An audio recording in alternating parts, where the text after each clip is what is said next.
¿Cómo están, compañeros? ¿Se me escuchan bien?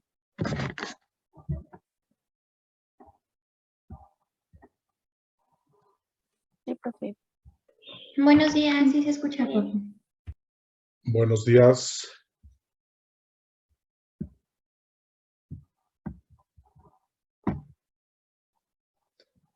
Quiero que me ayuden a identificar en dónde nos quedamos.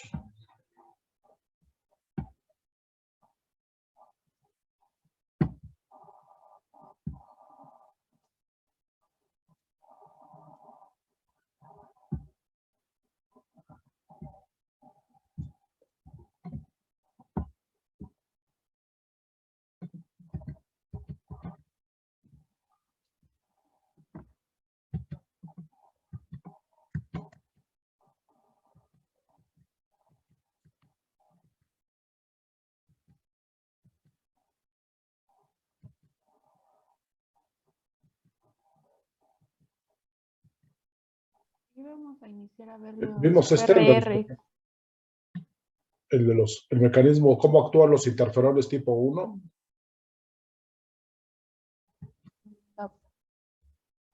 No, esto no. No, íbamos a iniciar a ver los PRR.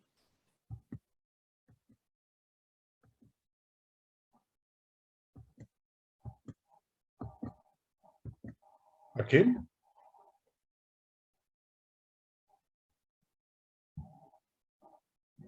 ¿Sí están de acuerdo, compañeros? Aquí nos quedamos. O sea, vimos que eran los pumps, vimos que eran los pumps y los dumps. No, eso no. Tampoco. Justo nos quedamos en esa, profe. En esta, ¿verdad? Sí. Muy bien, entonces,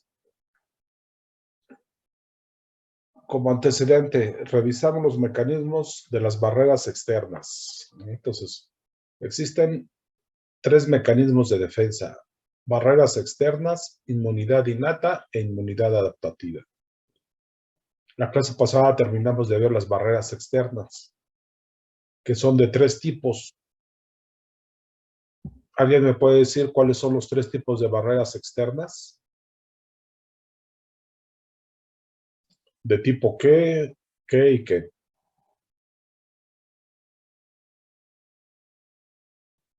¿Son las físicas, las químicas y biológicas? Así es. Muy bien. ¿Quién dijo eso? Baeza Ponsen. Sí. Muy bien. Esos son los 3 tipos de barreras. Y vimos ejemplos de cada una de ellas para el sistema gastrointestinal, para la piel, para el respiratorio, para el digestivo, para el ocular, para el vaginal y para el genitourinario. ¿Sí? Vimos ejemplos de cada uno de ellos. Bueno, entonces, y estábamos viendo cómo funciona la inmunidad innata. ¿Alguien me puede decir por qué se llama innata?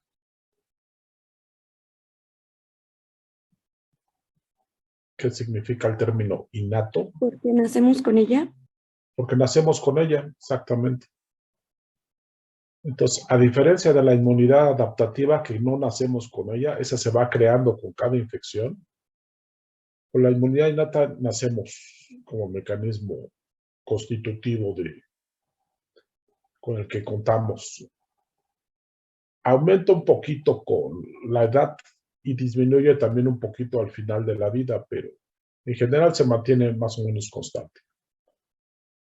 A esta antes se decía que no era inespecífica, pero esto es un error, considerar que y todavía muchos lo dicen, que que la inmunidad innata es inespecífica. Entonces no puede ser inespecífica porque hay receptores de por medio. Y si hay receptores, eso significa especificidad. Reconocen un cierto tipo de moléculas. Entonces, ahora bien, que esas moléculas que reconoce la inmunidad innata están presentes en una gran cantidad de patógenos, ¿sí? Sí, o sea, no, lo que reconoce la inmunidad innata no va dirigido contra un patógeno en particular, sino contra grandes núcleos de patógenos, puesto que lo que reconoce la inmunidad innata está en la superficie de los patógenos, está en las cápsulas, está también en las membranas. Entonces, ahí está lo que reconoce la inmunidad innata. Y lo que reconoce la inmunidad innata, ¿sí?, se les llama PAMPs, patrones moleculares asociados a patógenos que están presentes en los microorganismos. Y con lo que lo reconoce, los receptores con los que reconoce a los PAMPs se denominan receptores para el reconocimiento de patógenos, o PRR. Entonces, los PRRs entonces están presentes en las células de la inmunidad innata, y estas ya las vimos cuáles son. Nada más para recordar que en la pasada diapositiva vimos cuáles eran las células de la inmunidad innata: macrófagos, neutrófilos, células dendríticas, células cebadas, basófilos, eosinófilos, ¿sí?, granulocitos en general, y proteínas del sistema del complemento. Y que las células de la inmunidad adaptativa eran los linfocitos, los T y B, pero que había una tercera población que cada vez estaba creciendo, que tenía propiedades intermedias. Y yo les decía que en el futuro posiblemente se establezca esto como un tercer tipo de inmunidad. Ahorita le poníamos el nombre de inmunidad intermedia entre la innata y la adaptativa, ¿sí? Bueno, entonces los PRRs es un campo muy que ha crecido mucho en los últimos años en la inmunología, porque cada vez descubrimos que existen más. Entonces, lo que antes se pensaba que era algo muy sencillo, ahora vemos que es muy complejo, porque existe una gran diversidad de receptores. Y entonces, si hay receptores, entonces no puede ser inespecífica la inmunidad innata. La vuelve específica, porque hay la interacción ligando-receptor.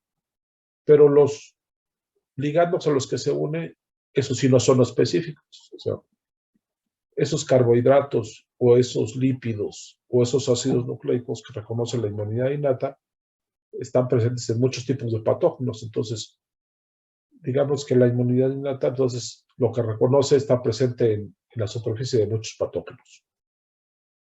En cambio, la inmunidad específica lo que reconoce que son proteínas. Esas están presentes solamente en un tipo de patógenos. Y por eso se dice que es más específica. Entonces, es un juego de palabras. Si bien la inmunidad adaptativa sí es más específica, la inmunidad innata también lo es, pero nada más que reconoce patrones, reconoce PAMPs y reconoce DAMPs, que son moléculas que están presentes en muchos microorganismos. Pero la interacción es específica, ligando receptor. Y entonces vamos a ver cuál es la definición de PAMPs, de DAMPs y de PRRs. Entonces, a ver, le voy a pedir a Daniela y Beth que nos diga cuál es la definición de los PAMPs. PAMPs presentes en microorganismos, pocos cambios asociados a mecanismos de patogenicidad. Entonces, como están en la superficie de los microorganismos, son las moléculas con las cuales interactúa el sistema inmune. Son los que reconoce. Y entonces allí están las moléculas donde están los receptores con los que se unen a las células, los microorganismos. Por eso están asociadas a los mecanismos de patogenicidad, porque la adhesión es el primer paso para la patogenicidad. Si un microorganismo es capaz de unirse a una célula, en ese momento inicia la infección. Si no es capaz de unirse, entonces va a estar más difícil que pueda infectar. O sea, sí lo podría hacer, pero le cuesta más trabajo. Entonces es más fácil que se pegue a las células. Y los DAMP son otra cosa. A ver, Baeza Ponce. DAM son moléculas propias, producto de un daño celular y son capaces de iniciar o perpetuar una respuesta inmunitaria. ¿Te llamas Alinka? Sí, ¿Y ese nombre de qué origen es? es de origen ruso. Ah, mira. Nunca lo había escuchado. Muy bien. Entonces, ¿qué son los DAMP? Bueno, estas no son moléculas extrañas, son moléculas propias de nuestro organismo que representan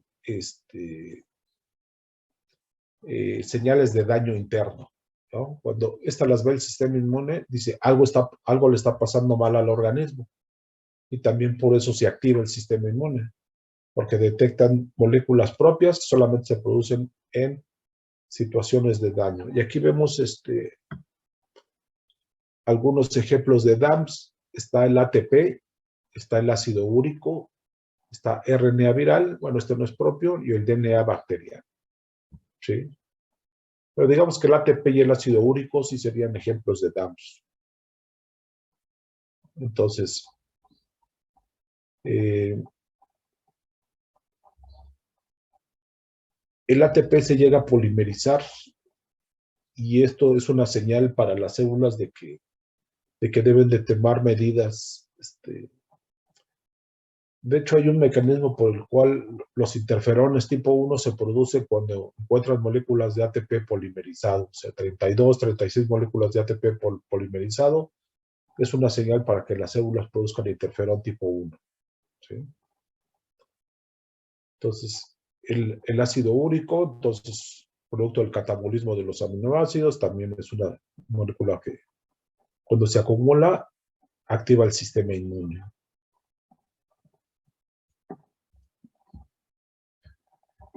Y los PRR, que hay varias familias. Entonces, cada vez conocemos más familias de PRRs y sus familias van creciendo.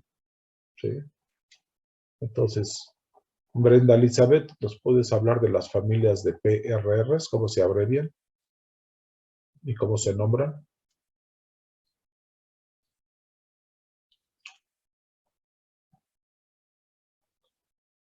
¿Sí nos escucha Brenda Elizabeth?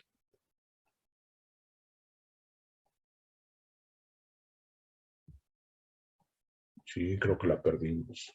No, aquí estoy, profe. Disculpe, que estaba un poquito lejos. ¿Me escucha? ¿Sí te escuchamos, Brenda? Ah, ok. ¿Cuál, perdón? Los PRR. Voy.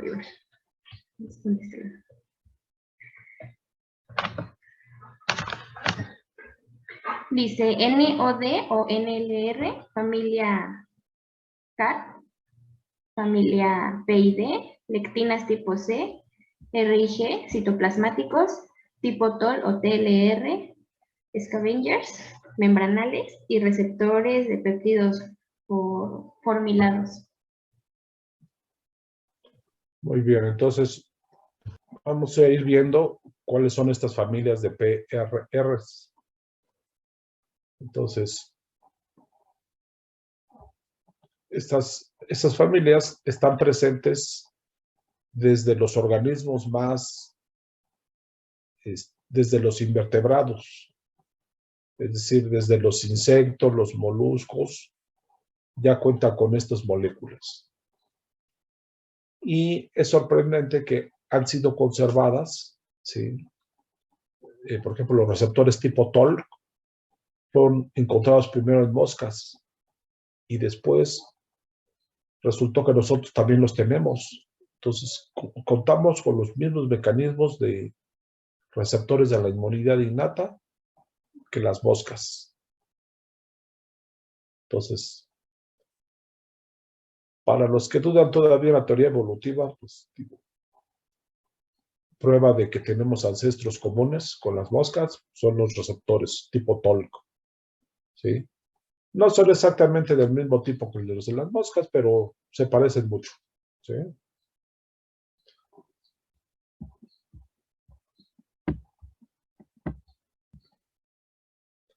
Y estos son ejemplos de qué es lo que reconocen los PRRs, los PAMs. Aquí le vamos a pedir a Sánchez Salas Alison. Sí, es Alison. Sí. Peptidoglicán, bacterias gram positivo. Lipopolisacáridos, LPS, bacterias gram negativo. Lipoarabano. Tipo arabino manana. Disculpe. Microbacterias. B. Glucano hongos. RNA o DNA viral. RNA o DNA bacteriano. Muy bien, entonces como ustedes ven, dice uno, ¿qué tienen en común los PAMs? Pues no tienen en común nada. Simplemente son moléculas que están presentes en los patógenos y que las reconocen, pero son de muchos tipos, ¿sí? Entonces no podemos hablar de familias en los PAMs. Sí podemos hablar de familias en los receptores que los reconocen y que se parecen, pero no podemos hablar de parecido entre los PAMs porque son muy diversos, ¿sí? Entonces, van desde el peptidoglicán, las gram positivas, el hipopolisacárido, las gram negativas, un lípido muy complejo, bueno, como la lipoarabinomanana, bueno, que es un lípido carbohidrato, ¿sí? Que está presente en las micobacterias, y ahí pongo bueno, se ve muy chiquito aquí, obviamente el esquema, pero ese es un ejemplo de una pared celular de una micobacteria y ahí están las lipoarabinomannanas. Entonces, las micobacterias se recubren de muchos lípidos, ¿sí? Entonces, para crecer a las micobacterias hay que ponerle aceite al medio de cultivo, porque si no, no crecen. De tantos lípidos que necesitan las micobacterias, entonces para construir su cubierta protectora, ¿sí? Entonces necesitan muchos lípidos. Allá en el poli me acuerdo que cultivaban micobacterias y eso era lo que me llamaba la atención, que les ponían aceite de cocina para que crecieran al medio de cultivo, pues. Entonces, los betaglucanos, ¿sí? Que están presentes en la pared de los hongos, y obviamente los ácidos nucleicos de virus y bacterias también son los blancos de la inmunidad innata. Entonces, ¿cómo podríamos resumir? ¿Qué reconoce la inmunidad innata? Reconoce a los PAMs. ¿Y qué son los PAMs? Bueno, son tres cosas. Son carbohidratos, son lípidos y son ácidos nucleicos. Entonces, eso es lo que reconoce la inmunidad innata. Carbohidratos, lípidos y ácidos nucleicos. Entonces, que se les quede grabado así a fuego, así, en sus cerebros, así. Y lo que reconoce la inmunidad adaptativa son proteínas y péptidos, o glicopéptidos. Entonces hay una diferencia muy, muy grande en lo que reconoce la innata y lo que reconoce la adaptativa.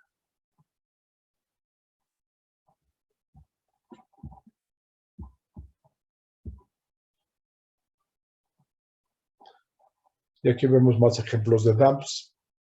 Entonces aquí le voy a pedir a Ivonne Castillo que nos lea esta, por favor.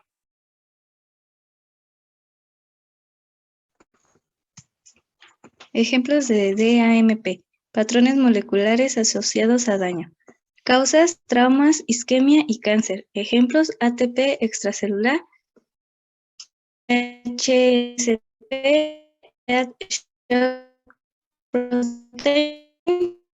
proteína beta amiloide, enfermedad de artritis reumatoide, lupus eritematoso diseminado, aterosclerosis, enfermedad de Crohn. Muy bien, entonces, soy un poco metálico la voz de Ivonne, no sé si porque pues tenga algunos,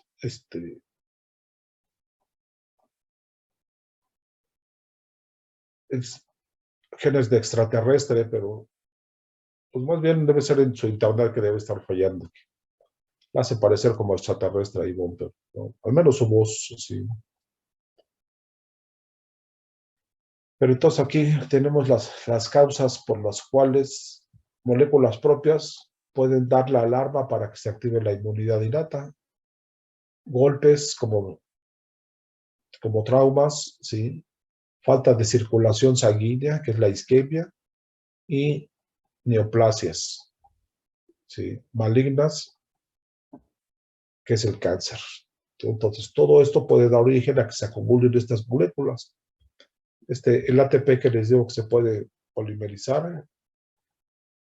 Fíjense, las proteínas de choque térmico, heat shock proteins, fueron moléculas que fueron descubiertas también en bacterias y en organismos más sencillos. Y después resultó que nosotros también las teníamos.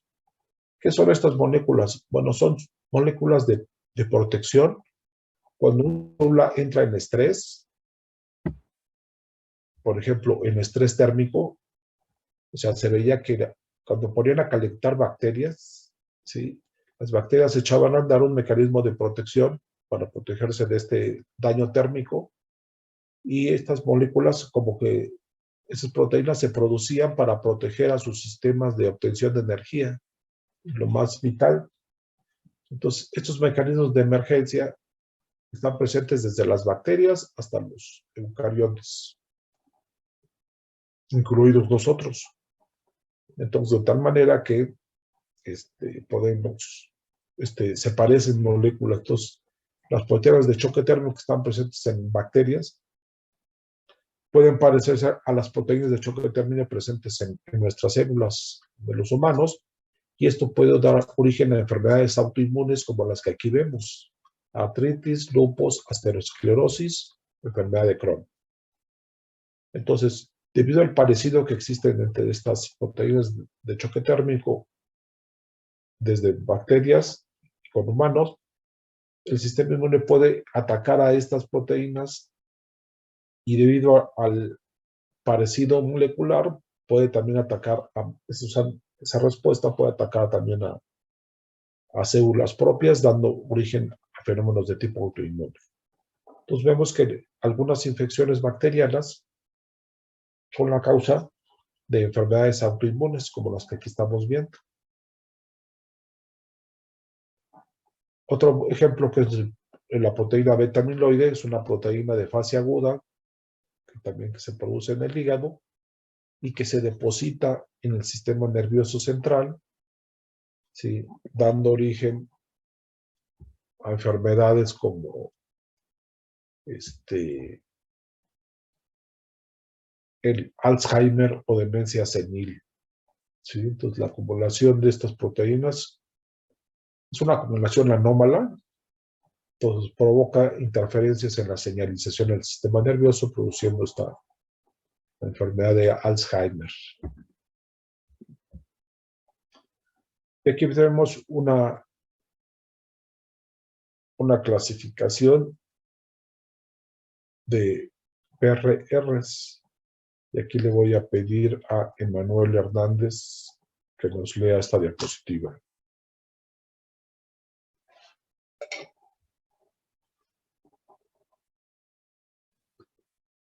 Sí. PRR. Receptores para el reconocimiento de patrones. PRR citoplasmáticos. Tipo NOD, o NLR. Familia CART. Ejemplo, NOD1 y NO2. Reconoce peptidoglicano. Familia PID. Participan en la formación del inflamosoma. Tipo RIG. Tienen como ligando al RNA viral, por lo que al activarse se producen los IFN tipo 1. Emanuel, me acabo de dar cuenta que no sabes inglés. Le diste la vuelta a nombrar qué significa CART. ¿Es así, Emanuel, o me equivoco? Más o menos. Más o Para no quemarme. Bueno, está bien. Bueno, nada más te recuerdo y les recuerdo a todos que están en la misma situación, que aunque la carrera no les pide de forma obligatoria que lleven inglés, sí es muy necesario, así que el retomarlo es algo que es básico, porque para que si tú lo tienes que presentar un examen, ¿sí? De comprensión. Afortunadamente además es de comprensión, pero sí es muy útil, así que por favor no echen el saco roto, pues el consejo de que se pongan a estudiar inglés. Pero son como las llamadas a misa, el que quiere va y el que no quiere no va, así que yo espero que ustedes sí quieran. Tuve una tesista que tuvo la suerte, así de terminando la tesis, encontró un trabajo y un empleo, y le dio un empleo de gerente de una compañía, era una compañía pequeña de producción de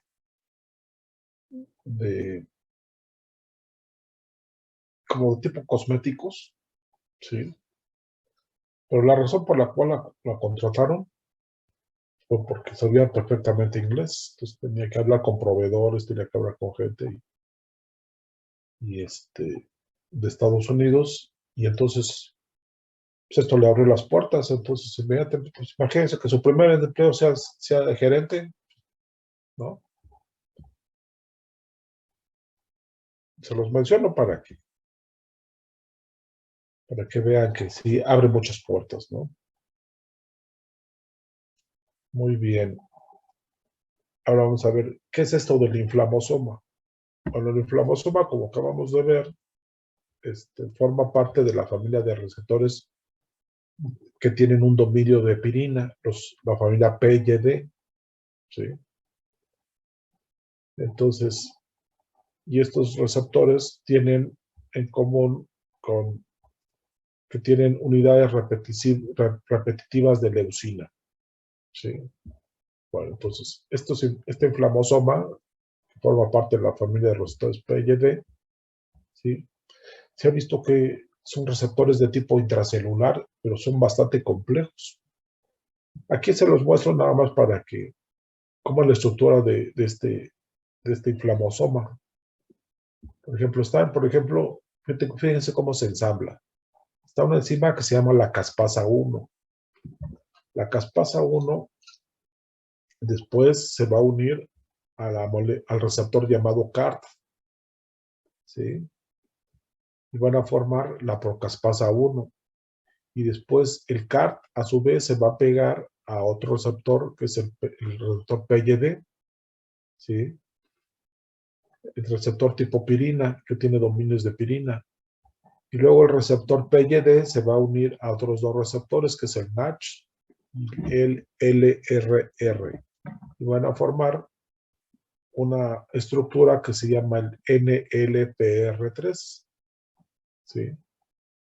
Y entonces, ¿qué es el inflamosoma? El NR3 inflamosoma es todo esto. Pero aquí vemos cómo se va ensamblando. Desde la caspasa 1, CART, y luego CART se une al dominio PYD, que es el que está como en color guinda, ¿sí? y después se une al NASH y después al LRR y juntos forman nuestra estructura llamada NLRP3 o inflamosoma. ¿Sí?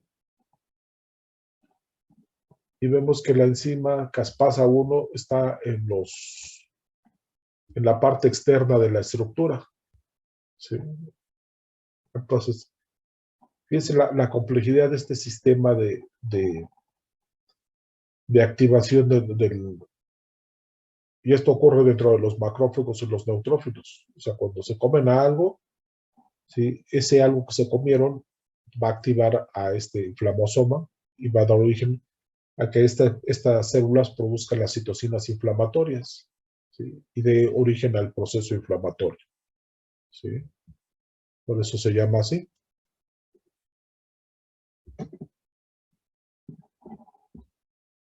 Bueno, entonces les digo, después tenemos a los receptores PRR tipo TOLC, ¿sí? Que les digo que fueron encontrados inicialmente en moscas. Entonces, ¿en qué células están presentes? Células dendríticas, macrófagos, células cebadas, neutrófilos, basófilos, o sea, todas las células del sistema inmune tienen receptores tipo TOLC. ¿Sí? Y hay de dos tipos. Unos que están presentes en la membrana y otros que están en compartimentos intracelulares, o sea, que son receptores internos. ¿Sí? Uno se pregunta por qué. Pues que haya receptores externos, pues es bastante lógico, ¿no? Porque las células de la inmunidad, al reconocer a los patógenos, pues se van a reconocer por moléculas que tienen en la membrana. Entonces, ¿para qué sirven los receptores internos? Bueno, sirven porque una vez que ya se los comieron o los fagocitaron a los microbios, las moléculas, ¿sí? Van a ser reconocidas por estos receptores internos y esta célula se va a terminar de activar. A ver, Mitzi Guadalupe. ¿De qué origen es tu nombre, Mitzi? No sé. Bueno, pero ¿y Guadalupe? ¿Sí conoces el origen de Guadalupe o no? Pues debería, pero tampoco, pero pues supongo que es porque es un nombre bíblico. Guadalupe no es bíblico. Guadalupe significa río de amor. Sí, la Virgen de Guadalupe es una virgen proveniente de España y ahí y es justamente de la región donde venía Hernán Cortés, es donde de un pueblo de ahí de Extremadura, en España, es donde está la Virgen de Guadalupe. Que pues como cosa extraña, no es una virgen morena como la Tonantzin. Entonces es una virgen blanca, la de los españoles. Entonces, ¿por qué proceso se puso morena? Pues, cuando llegó aquí, cuando la trajeron los españoles, ¿sí? La morenizaron para que se identificara la población. ¿Sí? Entonces, pero inicialmente es la Virgen Guadalupe española, es blanca. ¿Sí? Bueno, entonces te va a quedar de tarea que investigues de dónde viene ahora la palabra, tu nombre Mitzi. Okay. Entonces, a ver, Emanuel, ¿tú sabes lo que significa tu nombre?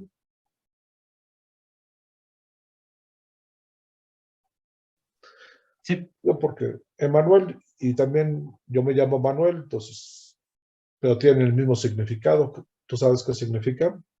sí, A ver, ¿qué significa significa? Dios con nosotros, ¿no? Dios con nosotros.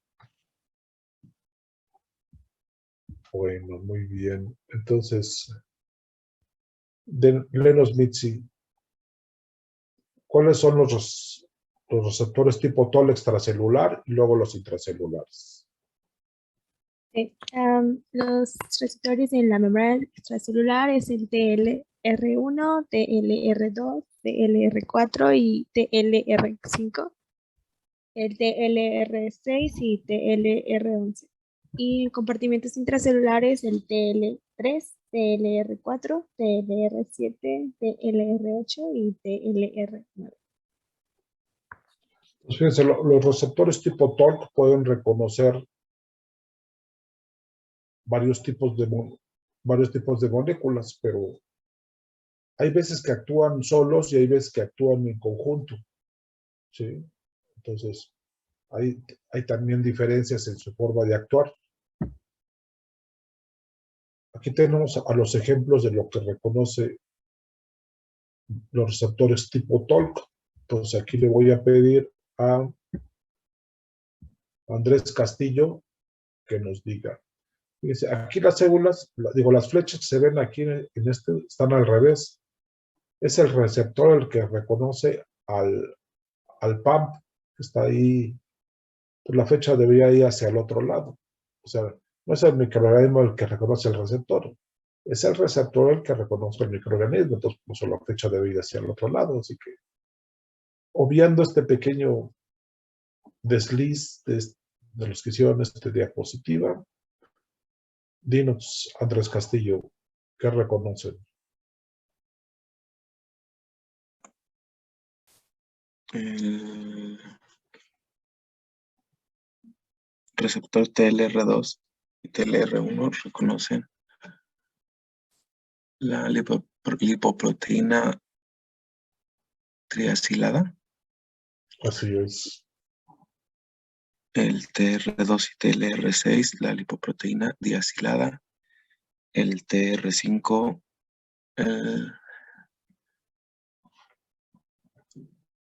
Flagelina, flagelina. que es la proteína que forma parte de los flagelos.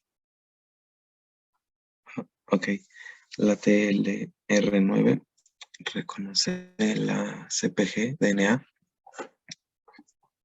El TLR7 y TLR8, los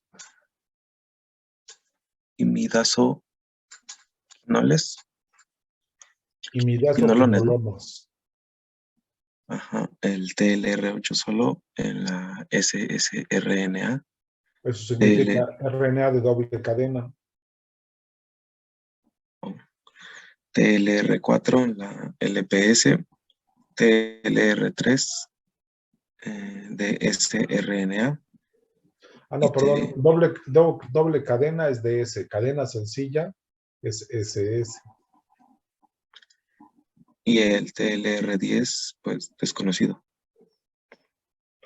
Muy bien, entonces hay descritos más TLRs, pero todavía no se conoce muy bien qué es lo que reconocen. No sé si ya hay más, hay como 20 ya. Pero al menos los 10 primeros son los que mejor se han estudiado, ¿sí? Pero existen todavía más. Y entonces, esta familia de los receptores tipo TORC es bastante grande, entonces reconoce principalmente lípidos, ácidos nucleicos y también un poco de carbohidratos. En el caso del TLR7 que reconoce imidazoquinolonas, no se cree que sea ligando natural. Este es un fármaco que se encontró que se une a ellos, pero no es el ligando natural, porque esto no está presente en las bacterias. Simplemente se encontró que se unía y es lo único que se ha encontrado que reconoce ese receptor, pero más bien falta investigar bien cuál estructura dentro de los parásitos es la que son reconocidas por los receptores TLR7 y 8. Aunque el TLR8 también reconoce al RNA de cadena sencilla. Bueno, entonces fíjense, aquí se ven como hay receptores que trabajan en conjunto. El TLR1 y el 2 trabajan en conjunto. Lo mismo que el TLR2 y el TLR6. ¿Sí? El TLR2 y el 1 reconocen lipoproteínas triaciladas, significan el grupo acilo, ¿sí? Es un grupo, un grupo ceto, ¿sí? De 2 átomos de carbono, y que significa que las proteínas triaciladas, ¿sí? O que están acetiladas, ¿sí? Están presentes en los microorganismos. Entonces,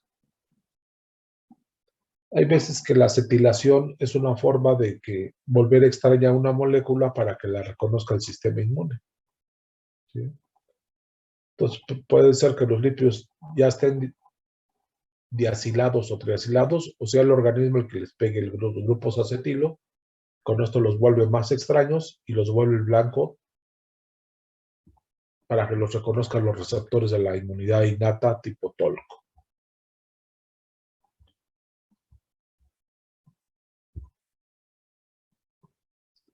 Bueno, entonces ahora vamos a ver una serie de receptores solubles. Miren, otro aquí, Amieva ponce. A ver, Amieva, ¿tú sí sabes qué significa tu nombre? Sí, es un lugar que está en España. Me parece que creo que es como un pueblito. ¿A un pueblito en España?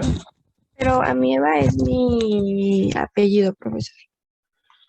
Ah, es tu apellido. Ajá. Sí, es cierto, te llamas María Fernanda. Ah, ok. Bueno, yo también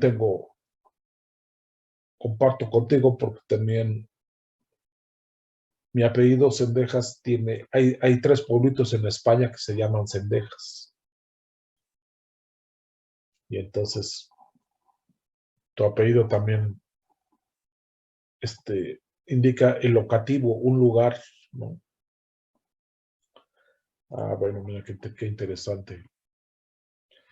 Muy bien, amiga, léenos por favor cuáles son estas moléculas solubles de la inmunidad innata. Son las defensinas, catelicidinas, lectinas tipo C, sistema del complemento y los interferones.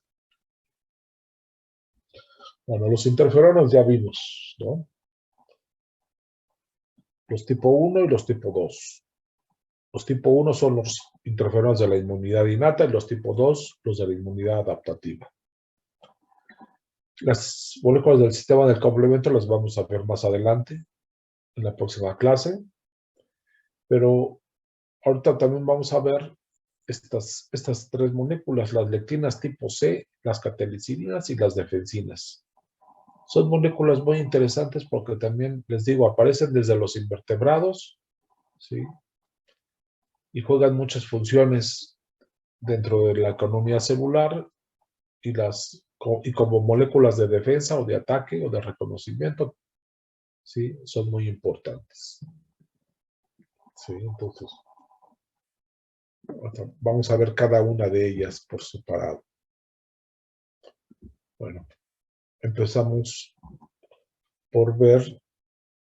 Entonces aquí le voy a pedir a Denise Martínez que nos lea cómo se clasifican los interferones. Moléculas solubles, interferones. Interferones del tipo 1, interferones alfa, beta, gamma y No, no es gamma. gamma es el otro, ¿no? Sí, el gamma es el último. Ajá. Es que no sé qué significa. ¿No estudiaste griego en el bachillerato, Denise? Sí, profe. ¿Llevaste preparatoria o CCH? Preparatoria. Ah, entonces sí tienes que haber llevado etimologías grecolatinas. Sí, profe. Pero ese día falté. Ah. Híjole, está bueno. Entonces, a ver, alguien que le ayude a Denise. ¿Qué letra griega es la que es?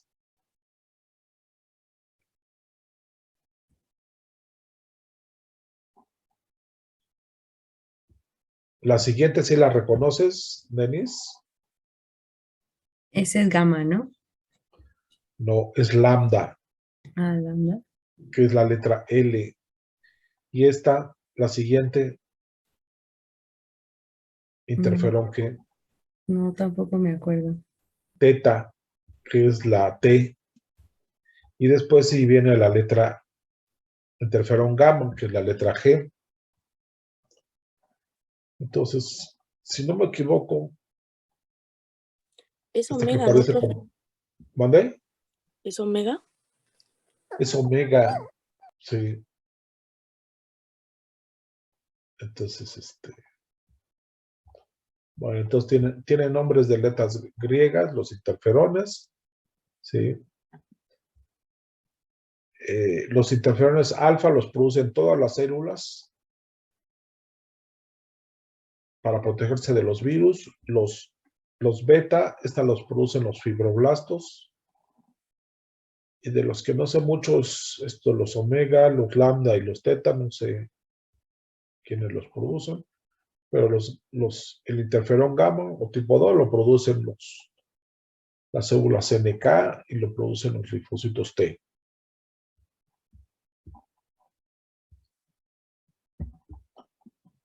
Bueno, entonces,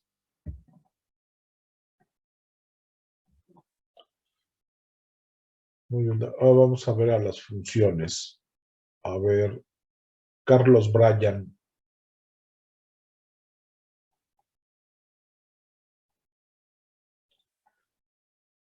¿Cómo han cambiado los nombres en México? Antes los niños se llamaban Pedro, Juan, Lupita, y ahora ya se llaman Bryan y ¿cuál es el otro nombre así? ¿Le leo? ¿El este? Por favor, Bryan, léenos esta. Funciones del IFN tipo 1. Inducen en las células adyacentes 2'5' oligoadenilato sintetasa degrada RNA viral. PKREIF2 inhibe síntesis de proteínas, proteína MX y IRF3-7. Participación en la maduración de CPA, inicia el procesamiento de antígenos, promueve la expresión de antígenos virales unidos a MHC clase 1 para que se destruya la célula infectada. Activan a las células de inmunidad adaptativa para producción de anticuerpos y generación de linfocitos T tóxicos CD8 más. Entonces, los interferones tipo 1, en primer lugar, van a activar la inmunidad innata. Y lo que van a hacer es que a las células vecinas que todavía no han sido infectadas por un virus, ¿sí? El interferón tipo 1 lo producen todas las células del organismo cuando son infectadas por virus. A esa célula que se infectó ya nada la va a salvar, pero lo que sí se pueden salvar son las células vecinas. Si a las células vecinas les llega la información del interferón tipo 1, entonces puede ser que se salven. Y aquí vemos los ejemplos, ¿no? ¿Con qué se va a salvar? Bueno, va a producir una enzima que se llama la 2,5-oligoadenilato sintetasa, que también ya vimos cuando vimos el mecanismo de cómo actúan estos, y que va a degradar, esta enzima va a degradar en el RNA viral, o el PKR-ELF2 es un inhibidor de la síntesis de proteínas virales, ¿sí? Lo mismo que las proteínas MX, IRF3 y 7. Pero después el interferón tipo 1 va a hacer que las células presentadoras de antígeno, ¿sí?, expresen la molécula MHC clase 1, con lo cual van a presentar los antígenos extraños a la inmunidad adaptativa. Entonces, por una parte, los interferones tipo 1 actúan en la innata, pero también son el inicio para que se active la inmunidad adaptativa. Entonces, eso el puente de unión, ¿sí?, entre activar en primera instancia la innata y luego comenzar a activar la adaptativa, ¿no? Entonces, hacen las dos cosas los interferones tipo 1. Y aquí vamos a ver el mecanismo de acción, cómo actúan los interferones tipo 1. Por ejemplo, tenemos dos tipos de células infectadas. Nada más que en la célula infectada, esta que aparece en color amarillo, tiene un receptor que se llama el receptor tipo TOL, el TLR3, que reconoce RNA de doble cadena. Mientras que en el ejemplo de abajo, esta célula infectada tienen los receptores TLR7 y TLR8 que reconocen RNA de cadena sencilla. ¿Sí? Como vimos acá en el TLR7 y TLR8 reconocen los de RNA de cadena sencilla. ¿Sí? Y el TLR3 reconoce a los de doble cadena. ¿Sí? Entonces, eso es justamente lo que estamos viendo aquí en esta imagen. El TLR3, RNA de cadena sencilla, y TLR7 y 8, doble cadena, y TLR7 y TLR8 cadena sencilla. Bueno, después, ¿qué le va a pasar a estas células infectadas? Bueno, después van a actuar los receptores internos, que son receptores tipo RIC1, MEDAs y LGBP2. ¿Sí? Entonces, estos receptores internos van a hacer que las células infectadas produzcan los interferones, el alfa y el beta. Entonces, el alfa lo producen todas las células y el beta los fibroblastos. Cuando las células infectadas producen el interferón beta, las células, que todas las células también tienen el receptor para interferones tipo 1. O sea, este es un mecanismo general de protección de todas las células. Y cuando las células que todavía no han sido infectadas reciben la señal del interferón, se preparan para recibir a la infección viral. Y entonces producen esta enzima, la 2,5-adenilato sintetasa, que es una enzima RNasa que degrada RNA viral. Entonces, cuando ya viene la infección, si a la célula vecina le llegó la señal a tiempo del interferón, ella ya produjo la enzima RNasa, y entonces ya cuando el virus inyecte su ácido nucleico, esa célula ya va a tener como degradar ese RNA. Esto en el mecanismo 1. En caso de que no pueda y el virus le gane la carrera, la célula se va a activar el mecanismo de apoptosis o muerte celular programada.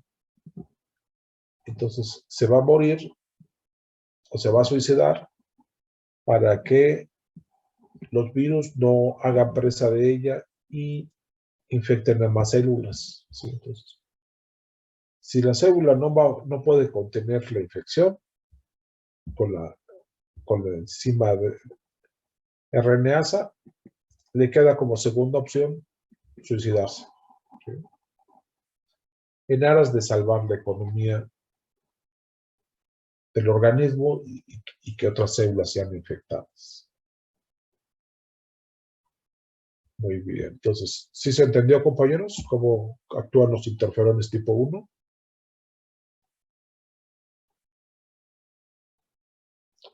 No está tan complejo, no está.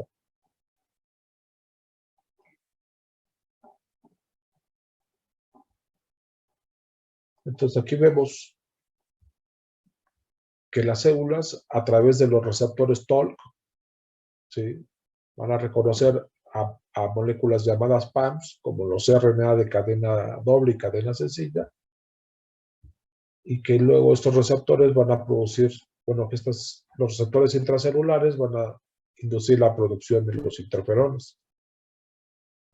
Y los interferones tipo 1, alfa o beta, van a inducir en las células que todavía no se infectan la producción de RNasa viral, la cual va a degradar el RNA viral cuando entre, o van a inducir que la célula entre en un estado de apoptosis si es que no logra contener la infección viral. ¿Listo? ¿Alguna pregunta o duda, compañeros? Aquí. Es una pregunta clásica de examen. ¿Cómo actúan los interferones tipo 1? Fíjense, cuando en el año 1960 Lindemann en Inglaterra descubrió los interferones, se despertaron grandes expectativas. Dijeron, por fin ya conocemos una sustancia que tiene actividad antiviral. Y como los fármacos contra virus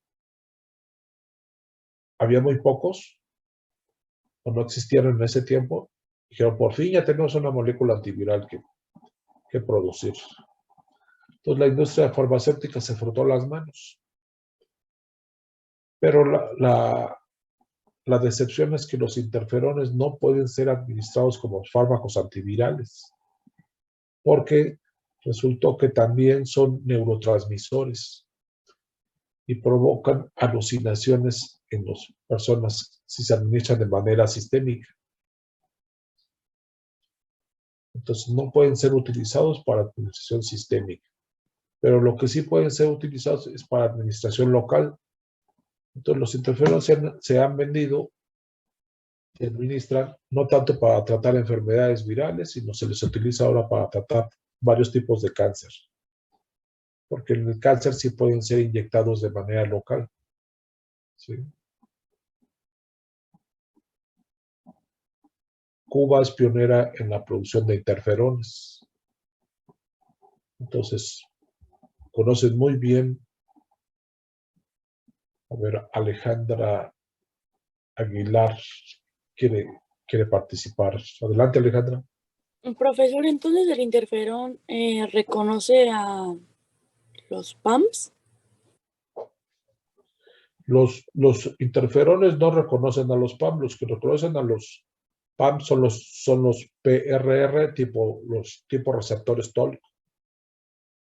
Pero el interferón es producido después de que es reconocido el PAM. Es una consecuencia de la activación de la célula infectada. Es la que produce el interferón. ¿Sí? Pero no es el interferón el que reconoce el PAM. Pero es lo que se va a producir después de haberlo reconocido. Y el interferón entonces va a avisar a las otras células. ¿Sí? ¿Se quedó claro? Sí, profe, gracias. Sí, porque mira, el interferón que está aquí en amarillo, ese lo va a producir la célula infectada. Pero quien va a reconocer al PAM es el TLR3 y el TLR7 y 8. ¿Sí?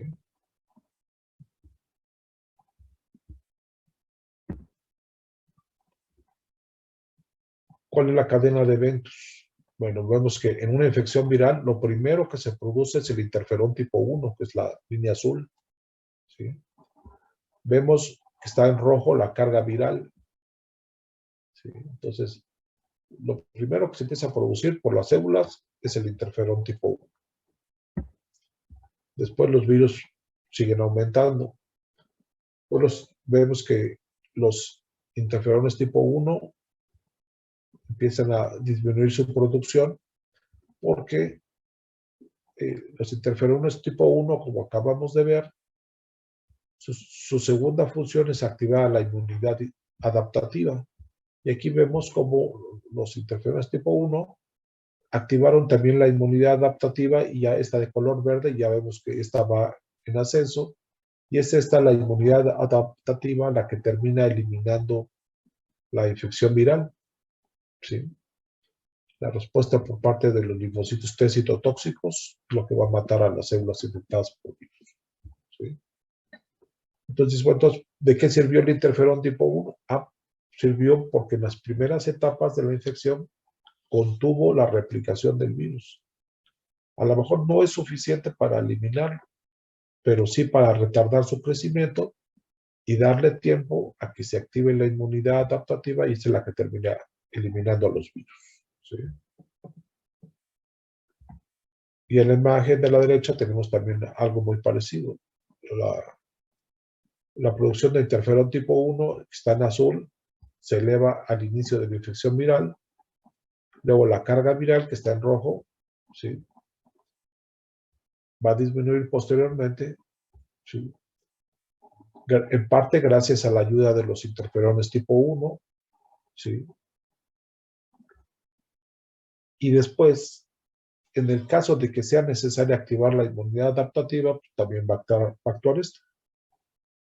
En el caso de que no, nada más la pura inmunidad innata va a ser encargarse del virus.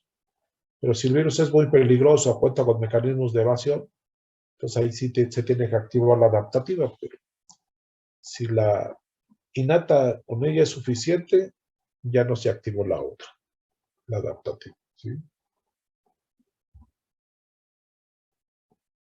¿Preguntas? ¿No?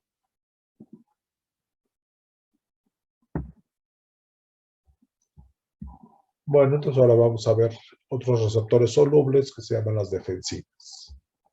Aquí le voy a pedir a Héctor Espinosa que nos lea esta diapositiva. Defensinas, producidas en la barrera epitelial, son AMP. Alfa-defensinas, presentes en mucosa intestinal, se diferencian en las posiciones de los enlaces disulfuro intracatenarios. Beta-defensinas, pequeños péptidos 2,3-KDA, son anfipáticos y se insertan en las membranas de las bacterias. Bueno, aquí les puse un GIF de un misil. Entonces, esta es la imagen de lo que son las defensinas. Estas moléculas tienen varios nombres. Se les ha llamado antibióticos naturales y se les ha llamado también proteínas catiónicas. El nombre oficial son defensinas. Y son moléculas que están presentes también desde organismos, por ejemplo, fueron descubiertas inicialmente en las ranas. A alguien le llamó la atención, dice, ¿cómo es posible que las ranas, los sapos, estén en un ambiente tan hostil, en un charco de agua, viviendo? ¿Y cómo es que no se infectan si tienen un montón de microorganismos ahí? Entonces, estudiando qué tenían en su piel los sapos que los ayudaba a defenderse, encontraron estas moléculas, las defensinas. Luego se vio que los humanos también las teníamos. ¿Sí? También las tenemos en los epitelios. No exactamente las mismas, pero sí se parecen. ¿Sí? Entonces, ahora vamos a ver cómo actúan estos misiles. ¿Cómo logran desestabilizar la membrana bacteriana y hacerle un agujero? ¿Sí? Entonces, el otro nombre que tienen, que es proteínas catiónicas, significa que tienen muchas cargas positivas. Y esto va a hacer que se logren insertar en la membrana de las bacterianas, ¿sí? Y van a producir un desarreglo en la membrana y van a provocar la formación de un agujero. Entonces, y ese agujero va a permitir que entre agua y que la célula estalle. Entonces, es más o menos sencillo de entender pues cómo actúan las defensinas. Pero químicamente, ¿qué son las defensinas? Bueno, son polipéptidos 12, 14, 16 aminoácidos, es lo que forman estas cadenas. Entonces, actualmente ya se venden comercialmente, también en las pomadas, para prevenir infecciones. Entonces, se pueden producir como péptidos sintéticos, ¿sí? Bueno, y luego tenemos este grupo de receptores solubles que se llaman catelicidinas. Aquí le voy a pedir a Brenda, no creo que a Brenda Elizabeth ya le pedí, creo que sí, ¿no? A ver, a Ballesteros de la Rosa.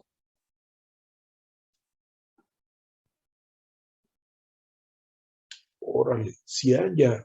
A ver, Cianya, dinos, ¿qué significa tu nombre? Mi nombre significa siempre en dialecto zapoteco. A ver, ¿puedes hablar más fuerte? Porque te oímos muy bajito. Ay, ¿se escucha mejor? Apenas si te alcanzamos a oír. ¿No has desayunado, verdad, Cianya? Porque casi no te escuchamos. No, creo que tengo problemas con el micrófono. Bueno, ya te escuchamos un poco mejor. Bueno, a ver, ¿qué significa Cianyan? Siempre en dialecto zapoteco. Órale. A ver, léenos esta, por favor, Cianyan. Sí, dice cartelicirina LL37, producidas por los queratinocitos, producen un daño directo a patógenos, pero además es quimiotáctica para células inflamatorias. AMP, péptido antimicrobiano, son AMP de 18 residuos de aminoácidos formados a partir de un precursor. Entonces, fíjense, se parecen a las defensinas porque también son péptidos de pequeño tamaño, pero debido a su parecido en la secuencia de aminoácidos, forman una familia diferente a la de los defensinas. Pero digamos que sus mecanismos de acción pues son más o menos parecidos, ¿sí? Porque producen un daño directo a las membranas, o sea, producen también agujeros, pero también funcionan porque son capaces de atraer células. Quimiotáctico significa que por medio de señales químicas van a atraer a células de la inmunidad innata, ¿sí? al lugar de la infección. Permítanme, que estoy aquí intentando conectar el cable de... Ya se le está acabando la pila.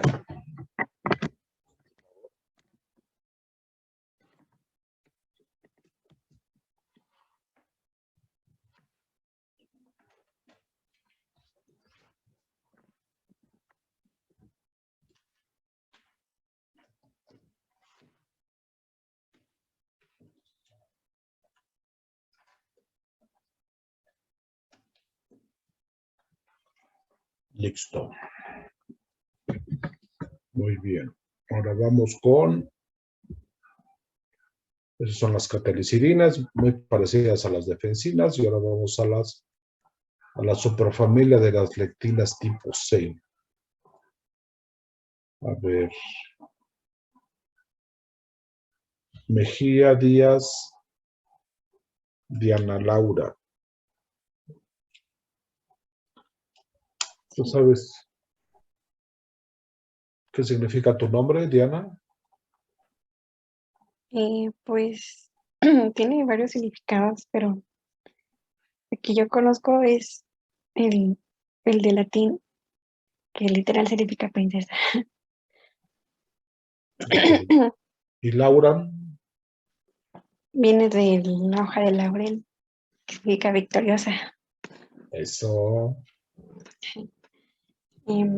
Superfamilia lectinas tipo C.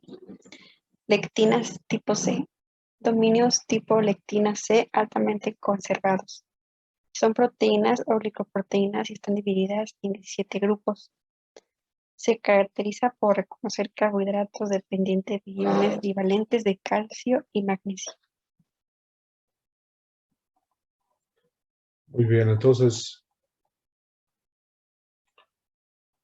esta familia de moléculas que son altamente conservadas, o sea, y aparecen desde los invertebrados hasta los vertebrados, hasta las plantas, también en las plantas están las lectinas presentes también.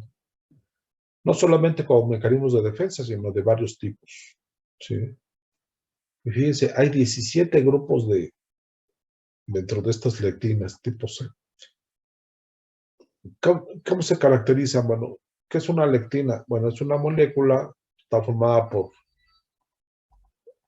proteínas o glicoproteínas que reconocen carbohidratos.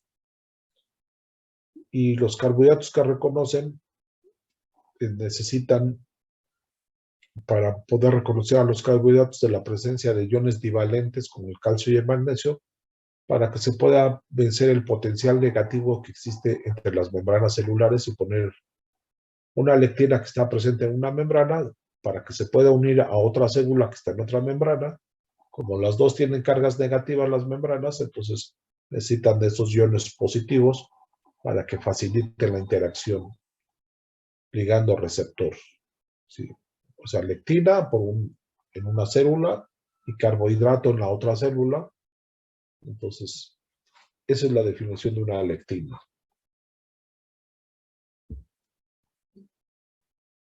Y esto es lo que, por ejemplo, es un carbohidrato y esto es, por ejemplo, una lectina como llamada la proteína C reactiva, que reconoce a ese carbohidrato. El carbohidrato, y ahí está la lectina, ¿sí? Que reconoce ese carbohidrato.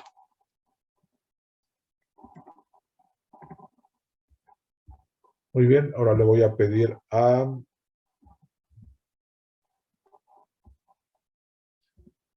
Valenzuela Dorantes Jimena. A ver, Jimena, ¿tú sabes qué significa tu nombre? Sí, significa la que escucha. Ah, mira. ¿Y sí le sonora tu nombre, Jimena? A veces. Dice, nada más dice lo que me conviene, dice Jimena, ¿no? Está bien. Funciones de las lectinas tipo C.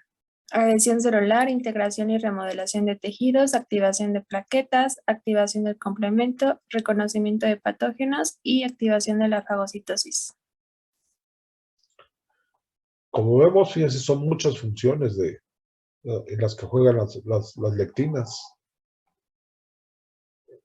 Fíjense, las lectinas las tienen presentes las bacterias y con esas se pegan a las